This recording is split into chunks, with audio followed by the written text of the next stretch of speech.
Movie called presenting the man who knew infinity. इस कहानी की शुरुआत होती है 20th सेंचुरी की शुरुआत से और ये कहानी एक सच्ची कहानी है। ये कहानी है रामानुजन की। ये उस वक्त की कहानी है जब हमारा देश अंग्रेजों का आदी था, यानी कि हम अंग्रेजों के गुलाम थे। रामानुजन एक पढ़ा लिखा इंसान नहीं था, उसके पास कोई डिग्री नहीं थी, लेकिन फिर भी उसे मैथमेटिक्स में बहुत रुचि थी। वो मंदिर में जाकर मंदिर के फर्श पर मैथमेटिक्स के सम्स सॉल्व किया करता था, लेकिन उसे एक नौकरी की तलाश थी क्योंकि वो शादीशुदा है और उसे पैसे कमाने हैं। इसी सिलसिले में वो एक आदमी के पास जाता है और अपनी मैथमेटिक्स की रिसर्च उसे दिखाता है। ये आदमी एक अंग्रेज होता है और वो उसे बोलता है कि हम तुम्हें इसका रिकमेंडेशन दे देंगे। रामानुजन बोलता है कि मेरी शादी हो चुकी है और मेरे पास रिकमेंडेशन है, मुझे जॉब चाहिए। और वो आदमी रामानुजन की इंसल्ट करके उसे वहाँ से निकाल देता है। रामानुजन बहुत ही गरीब है और उसे अपना घर चलाने के लिए पैसों की ज़रूरत है। इसी के लिए उसे नौकरी करनी पड़ेगी। उसके पास कोई डिग्री नहीं है, इसीलिए उसे कोई नौकरी नहीं देना चाहता। और यहाँ तक कि शादीशुदा होने के बाद भी उसकी गरीबी की वजह से, जगह कम होने की वजह से उसे अपने दोस्त के साथ सोना पड़ता है। अब रामानुजन अगले दिन एक जगह पर जाता है और वो अपनी मैथमेटिकल रिसर्च एक आदमी को दिखाता है। इसका नाम नारायण होता है। नारायण उसकी रिसर्च देखकर काफी इम्प्रेस होता है और वो उसे सर फ्रांसिस के पास ले जाता है, जिसके पास नारायण काम करता है, और वो बोलता है कि ये हमारा न्यू क्लर्क है। सर फ्रांसिस रामानुजन की हालत को देखकर कहते हैं कि ऐसा लगता है कि ये गलियों में रहता है, इसे यहाँ से ले जाओ। लेकिन रामानुजन कहता है कि मैं नंबर्स के साथ बहुत अच्छा हूँ और अभी मैं आपको सिर्फ एक कांच का टुकड़ा लग रहा हूँ, लेकिन बहुत जल्द आपको पता चल जाएगा कि मैं कांच का टुकड़ा नहीं बल्कि एक हीरा हूँ। और रामानुजन ऐसी बात इसलिए बोलता है क्योंकि उसे अपनी कैलकुलेशन पर, अपनी मैथमेटिक्स पर और अपने आप पर बहुत विश्वास है। इसके बाद रामानुजन को ये जॉब मिल जाती है। इसके बाद रामानुजन अपनी माँ और अपनी पत्नी के लिए एक घर किराए पर लेता है ताकि वो सब साथ में रह सके।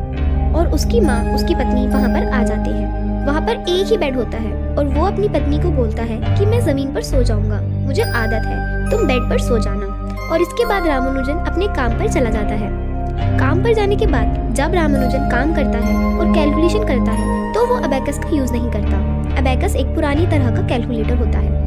और जब मिस्टर नारायण उससे पूछते हैं कि तुम इसका इस्तेमाल क्यों नहीं करते, तो वो उन्हें बोलता है कि मैं इससे फास्ट अपने दिमाग में कैलकुलेशन कर सकता हूँ। इस बात से मिस्टर नारायण काफी इम्प्रेस होते हैं, लेकिन वो उसे कहते हैं कि जब सर फ्रांसिस यहाँ आएंगे तो तुम कम से कम इसका इस्तेमाल करने का बहाना यानी कि प्रिटेंड कर लेना, ताकि उन्हें लगे कि तुम इसका इस्तेमाल कर रहे हो। लेकिन कुछ टाइम काम करने के बाद रामानुजन के बॉस को ये पता चल जाता है कि ये एक माइलस्टोन है, ये बहुत ही टैलेंटेड है। और वो रामानुजन को बोलते हैं कि मैं तुम्हारा काम आउट ऑफ इंडिया किसी से इंट्रोड्यूस करूंगा। और जब रामानुजन अपनी माँ और अपनी पत्नी को ये बात बताता है कि शायद उसे विदेश जाने का मौका मिले, इस बात से उसकी पत्नी बहुत खुश होती है। लेकिन उसकी माँ कहती है कि ऐसा नहीं हो सकता, हम ब्राह्मण हैं, हम समंदर पार नहीं कर सकते। इस बात से रामानुजन को बहुत डिसअपॉइंटमेंट होती है। लेकिन रामानुजन के साथ काम करने वाले नारायण उसे बोलते हैं कि तुम्हारा काम तुम्हारे साथ नहीं मरना चाहिए, ये बेमिसाल है, तुम्हें इसे पब्लिश करना चाहिए। रामानुजन अपने काम की एक कॉपी G.H. हार्डी को, जो यूनिवर्सिटी ऑफ कैम्ब्रिज में एक फेमस मैथमेटिशियन है, उन्हें भेजता है और उन्हें रामानुजन का काम बहुत पसंद आता है और वो उसके काम में इंटरेस्ट भी लेते हैं। G.H. हार्डी को रामानुजन का काम इतना पसंद आता है कि वो उसे इंग्लैंड बुला लेते हैं। और जब रामानुजन ये बात अपनी वाइफ को बताता है तो उसकी वाइफ बोलती है कि ये हमें मना है, हम समंदर पार नहीं कर सकते, और अगर हमने ऐसा किया तो हमारे बच्चों से कोई शादी नहीं करेगा, हमसे कोई बात नहीं करेगा। रामानुजन बोलता है कि मुझसे कोई बात ना करे, मुझे इससे कोई फर्क नहीं पड़ता, लेकिन तुम मुझसे बात करना। उसकी वाइफ बोलती है कि तुम मुझसे वादा करो, वहाँ जाने के बाद जल्द से जल्द तुम मुझे वहाँ बुला लोगे। रामानुजन कहता है ठीक है। और अब रामानुजन को अपने बाल, अपनी चोटी भी कटवानी है और वो अपनी पत्नी से बोलता है कि इसे काट दो। हालांकि आज ये बात बहुत आम है, लेकिन 20वीं शताब्दी की शुरुआत में ब्राह्मण्स अपने बाल, अपनी चोटी नहीं कटवा सकते थे। लेकिन रामानुजन अपनी पत्नी को बोलता है कि इसे काट दो और उसकी पत्नी उसके बालों को काट देती है। उसे देखने के बाद रामानुजन की माँ बहुत दुखी हो जाती है क्योंकि वो एक ब्राह्मण है और ब्राह्मणों का बाल काटना मतलब पूरे समाज में उनकी बदनामी। लेकिन फिर भी उसकी माँ उसका साथ देती है। और जब रामानुजन इंग्लैंड जा रहा होता है तो उसकी माँ उसे बोलती है कि कभी भी अपनी प्रार्थनाओं को मत भूलना और अपने खाने को अशुद्ध मत करना, यानी कि किसी भी तरह का नॉनवेज मत खाना। और इसके बाद रामानुजन अपनी पत्नी और अपनी माँ से अलविदा कहते हैं। और अब रामानुजन हिंदुस्तान के एक शहर मद्रास से इंग्लैंड की इतनी बड़ी यूनिवर्सिटी यानी कि यूनिवर्सिटी ऑफ कैम्ब्रिज तक पहुंच चुका है, जहां पर इस दुनिया का हर एक स्टूडियस बच्चा पढ़ना चाहता है। कैम्ब्रिज यूनिवर्सिटी में रामानुजन को बुलाने के इस फैसले में जी.एच. हार्डी का साथ कोई भी लेक्चर प्रोफेसर उनके साथ नहीं होता। वो सब यही सोचते हैं कि वो झूठ बोलता है, क्योंकि उसने जो भी डिटेल्स, जो भी फॉर्मूला सॉल्व करके भेजे हैं, उसका रामानुजन के पास कोई भी प्रूफ नहीं है। अगले दिन रामानुजन जी.एच. हार्डी के रूम में जाता है और आज उसने शूज नहीं पहने होते, आज उसने चप्पल पहनी होती है, क्योंकि उसे शूज पहनने की आदत नहीं होती। यहाँ पर लिटिलवुड भी आता है। Littlewood G H. हार्डी के साथ काम करता है और अब जी.एच. हार्डी रामानुजन को बोलते हैं कि तुम्हें कुछ लेक्चर्स अटेंड करने होंगे, क्योंकि जो भी तुम्हारी थ्योरीज हैं तुम्हें उसे प्रूफ करना होगा ताकि इस काम को दुनिया तक पहुंचा सके और आसान भाषा में ये सब को समझाया जा सके। दरअसल ये सब रामानुजन को बहुत ही कैजुअल ले रहे होते हैं। रामानुजन बताता है कि जो लेटर मैंने आपको भेजा था वो मेरे काम का सिर्फ एक सैंपल है, मेरे पास इससे भी बहुत ज्यादा है जो मैं आपके साथ शेयर कर सकता हूँ। और इसके बाद वो उन्हें अपनी एक नोटबुक देता है जिसमें उसने मैथमेटिक्स के बहुत सारे फॉर्मूलाज, बहुत सारी थ्योरीज लिखी होती है। और जब जी.एच. हार्डी और लिटिलवुड उसको देखते हैं तो हैरान हो जाते हैं। तभी रामानुजन एक और नोटबुक निकालता है। वो कहता है कि मेरे पास एक और है, और ये सारी की सारी रामानुजन की खुद की डिस्कवरीज होती है। इसके बाद रामानुजन एक क्लास में जाता है और वहाँ पर ब्लैक बोर्ड पर एक मैथमेटिकल थ्योरम लिखी जाती है, और जो लेक्चरर होता है वो रामानुजन से बोलता है कि क्या तुम इसे समझते हो। रामानुजन कहता है कि हाँ मैं समझता हूँ। लेक्चरर बोलते हैं कि तुमने कोई नोट्स नहीं लिए, अगर तुम समझते हो तो उसे करके दिखाओ। रामानुजन कुछ ही पलों में उस थ्योरम को सॉल्व कर देता है। लेक्चरर बोलता है कि तुमने ये कैसे किया, जबकि मैंने थ्योरम का प्रूफ कंप्लीट नहीं किया था, तुम्हें कैसे पता। रामानुजन बोलता है कि मुझे नहीं पता, बस मैंने कर दिया। इसके बाद लेक्चरर क्लास खत्म कर देता है और वो रामानुजन से कहता है कि दोबारा ये सब मेरी क्लास में मत करना और निकल जाओ यहाँ से। वो रामानुजन को वहाँ से निकाल देता है। जहाँ रामानुजन को उसके काम के लिए एप्रिसिएशन मिलना चाहिए था, वहीं उसकी इंसल्ट की जाती है, और इस भेदभाव में रामानुजन को बहुत दुख होता है।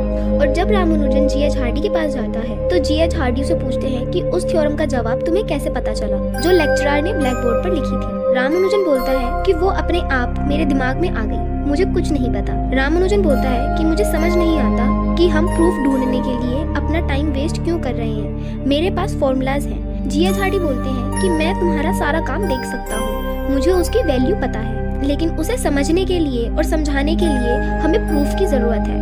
इसके बाद जी.एच. हार्डी उसे बाहर ले जाते हैं और वहाँ पर न्यूटन की एक किताब होती है और उसे समझाते हैं कि न्यूटन की किताब हमारा मार्गदर्शन करती है, क्योंकि इस किताब में लिखी हुई हर एक चीज का प्रूफ है, वो डिटेल में है। वो सब तुम्हारी किताबों का कोई डिटेल नहीं, उसका कोई प्रूफ नहीं है। जो भी तुमने डिस्कवरी की है हमें इसका प्रूफ चाहिए, इसकी डिटेल चाहिए, और अगर तुमने उनकी डिटेल लिख ली तो मुझे विश्वास है कि एक दिन तुम्हारी किताबें भी इसी जगह पर रखी जाएंगी।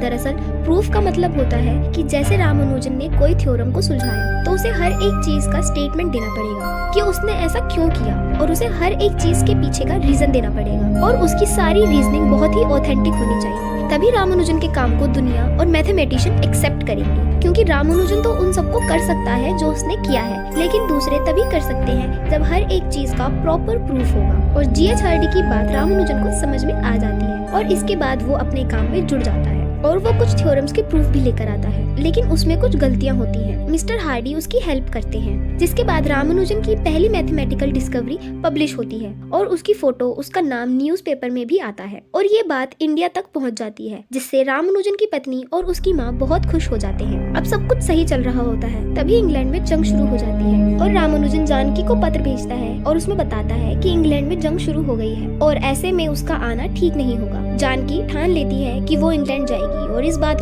की सूचना देने के लिए रामानुजन को चिट्ठी भी लिखती है, जो उन तक कभी नहीं पहुंचती, क्योंकि उसकी माँ उसे छिपा देती है। रामानुजन की माँ को लगता है अगर जानकी यानी कि रामानुजन की पत्नी वहाँ चली गई तो रामानुजन कभी वापस नहीं आएगा। अब इंग्लैंड में जंग की वजह से लिटिलवुड भी जंग में शामिल होना चाहता है, जो जी.एच. हार्डी के साथ काम करता है। लिटिलवुड रामानुजन को बहुत पसंद करता है क्योंकि वो उसकी क्षमता जानता है। जाने से पहले वो एक चिट्ठी जी.एच. हार्डी को लिखता है। वो कहता है कि तुम्हारे पास रामानुजन है, ये किसी मिरेकल से कम नहीं, और हमें उसे जैकोबी से कंपेयर नहीं करना चाहिए। जैकोबी अपने वक्त के एक बहुत बड़े मैथमेटिशियन थे। लिटिलवुड बोलता है कि हमें उसे जैकोबी से कंपेयर नहीं करना चाहिए, बल्कि हमें उसे न्यूटन से कंपेयर करना चाहिए। और अब रामानुजन तुम्हारी जिम्मेदारी है, तुम्हें उसका ध्यान रखना होगा और जो भी उसका काम है वो दुनिया के सामने आना चाहिए। और जी.एच. हार्डी भी रामानुजन की हर तरह से मदद करते हैं क्योंकि वो जानते हैं कि ये एक माइलस्टोन है और ये मैथमेटिक्स की सारी सरहदों को पार कर सकता है। लेकिन जंग के माहौल में रामानुजन के साथ अच्छा व्यवहार नहीं होता, उसे लोकल पुलिस द्वारा मारा भी जाता है।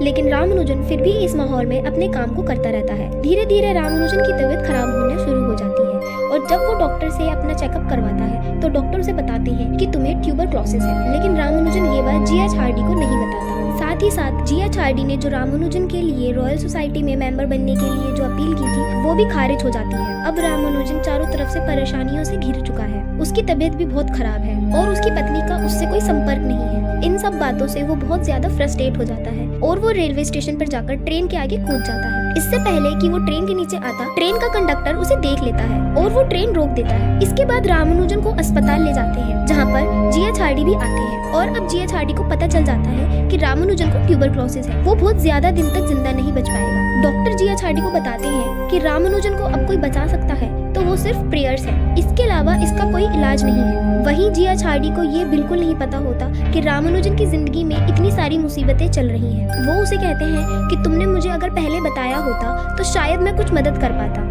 रामानुजन को वो ये भी बोलते हैं कि मैं एक अच्छा दोस्त नहीं हूँ, मैं कभी भी नहीं था, मेरी जिंदगी में सिर्फ मैथमेटिक्स है, इसके अलावा कुछ भी नहीं। इसके बाद रामानुजन जी.एच. हार्डी को बोलता है कि आपको पता है कि मुझे मैथमेटिक्स के नए नए आइडियाज कहाँ से मिलते हैं। रामानुजन कहते हैं कि मेरे ईश्वर नामगिरी वो मुझसे बात करते हैं। जब मैं सोता हूँ, जब मैं जागता हूँ, जब मैं प्रे करता हूँ, वो सारे फॉर्मूलाज मेरे दिमाग में डाल देते हैं। रामानुजन कहते हैं कि क्या आप मुझ पर विश्वास करते हैं। जी.एच. हार्डी बोलते हैं कि मैं गॉड पर विश्वास नहीं करता, मैं ऐसी किसी भी चीज पर विश्वास नहीं करता जिसे मैं प्रूफ ना कर पाऊँ, लेकिन मुझे तुम पर विश्वास है। रामानुजन उन्हें थैंक्स बोलता है और वो कहते हैं कि मैं जल्द से जल्द इस काम को खत्म करना चाहता हूँ जो मैंने शुरू किया है और इसके बाद मैं अपने घर में अपने देश वापस जाना चाहता हूँ।